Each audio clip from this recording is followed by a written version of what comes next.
When I wake up at night, I gotta know the time.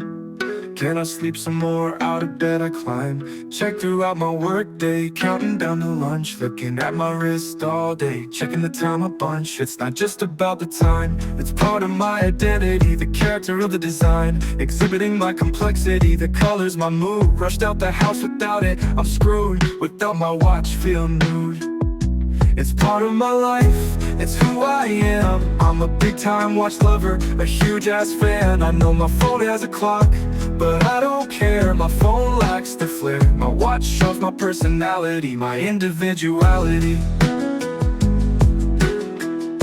my interest in love.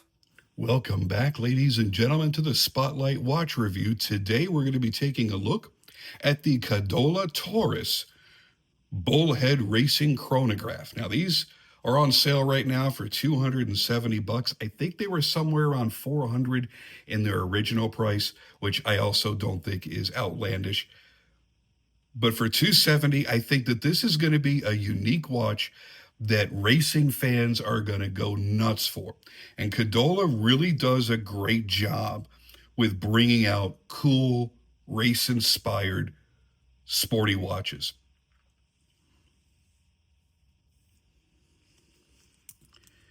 Here we're looking at a watch that proves that you don't need to spend the GDP of a small country to get something that looks unique, that looks maybe a little bit flashy. And don't worry, I'll go into the specs and the history and all that kind of good stuff, but we're going to keep it simple, basic, and easy. Let's jump into this. Cadola, for those that don't know, is a part of the same group that owns Duxo, RGMT, AV8, Nubeo, and a whole host of other micro brands. As you know, I have become infatuated with micro brands over the past couple of years, making a transition from buying mostly high-end stuff, going into a period where I just kind of wanted to collect for the fun of it. And I was getting into a lot of Casio G-Shocks. But over time, I was making my way down the ladder into smaller wrist presence. Man, in the early 2000s, we were doing 48, 50, 52 millimeter watches like they were nothing. And that's just not where I'm at these days. I'm a 42 to 44 millimeter guy. This one sounds like it should be too small. This is 38 millimeters, but you have this TV screen shape that you've got going on here. It's not round, so you can't really give it a true diameter. This wears like a 42 millimeter watch on the wrist. So if you know that that's your comfort zone around 42 millimeters, then you're going to love how this feels. The focus on this is very clearly race-inspired to give you a rugged, stylish tool watch that has, luckily, pretty accessible pricing. Taurus is Latin for bull, which symbolizes strength, endurance, and masculine design cues, right? Think of Lamborghini. Think of all the bulls associated with Lamborghini. This goes right in line with that. I love the chapter ring on here a lot, where they give you this checkered flag look going all the way around the dial. And I like the bullhead look. Bullhead is a specific type of chronograph where the crown and the pushers are up at the 12 o'clock position. Now, this layout makes the watch look like it kind of has horns, and that's where the name came from. The layout was originally designed in the 1960s with motorsports in mind. Drivers could time laps while they were still gripping the steering wheel. And in most cases, the case of the watch would be angled toward the driver as well. So as you're wearing this watch, let's go ahead and get this on.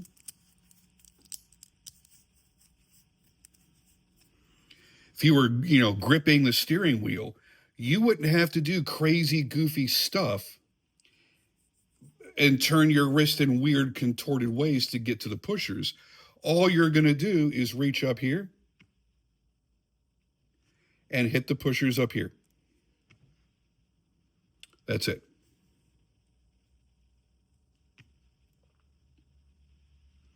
Now, I will say this, and this is something that you don't know until you've got the watch in your hand from ordering it online. This is one of those chronographs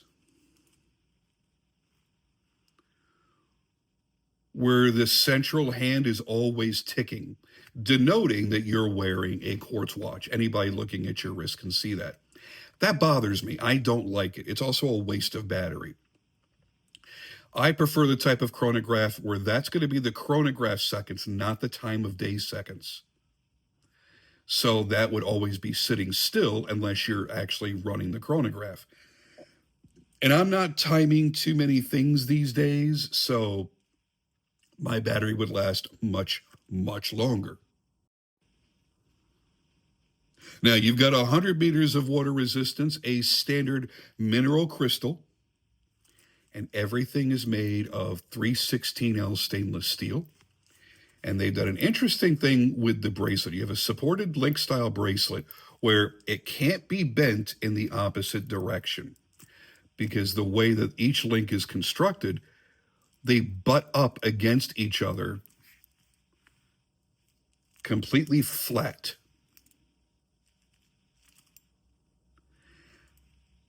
A warning with that, some people are going to have issues right over here on the sides in between the links where it may grab arm hair. That is a possibility.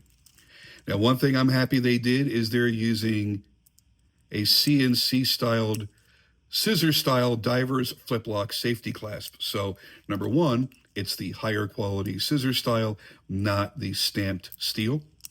But also they didn't do a dual deployant clasp on here because these links are so huge. If they had done that without providing half links, this thing would have probably been unsizable for the majority of people. So you've got the micro adjustments here. So you remove the links you think you need to remove, and then you could do your micro adjustment here and fine tune it for the perfect fit. Your pushers are anodized aluminum. One is red, one is it's a very, very dark green. In most light, it looks black. In direct light, it is a dark green. Thickness of the case is around 14 millimeters, so it does stick up a little bit, but it still slides under a jacket sleeve as long as you're not wearing your jackets skin tight like you're a reject from 1984. I think I mentioned this already, but it's 100 meters water resistant. Not so impressive, gotta admit. I don't even know why people make, or companies make 50 and 100 meter water resistant watches anymore when it's so easy to do a diver's grade depth rating.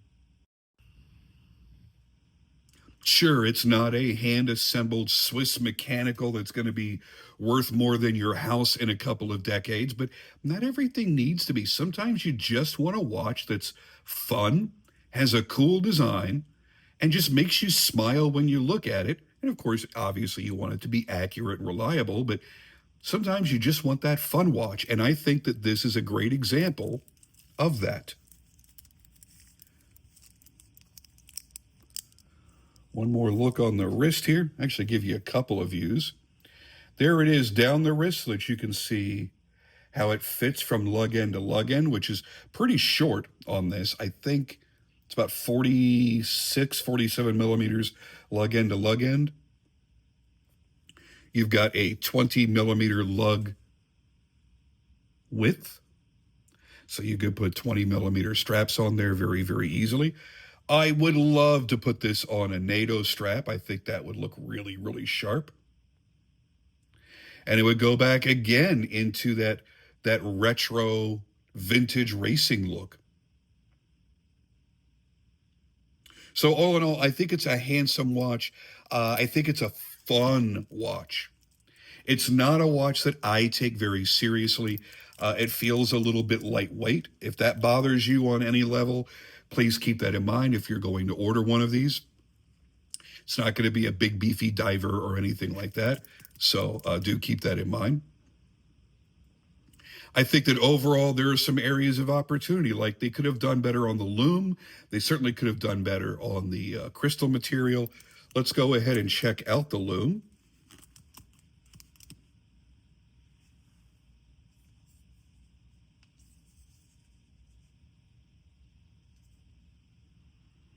Do, do, do, do, do. I think that's good enough. Let's see what happens.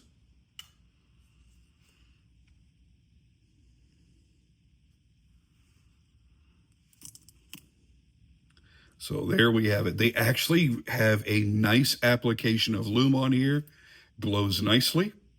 It's very, very easy to read. Now, I wouldn't be timing anything and trying to rely on the chronograph in the dark because those hands are very tiny. It might be a little bit hard to see. Plus, you can't read the indications on the dial anyway.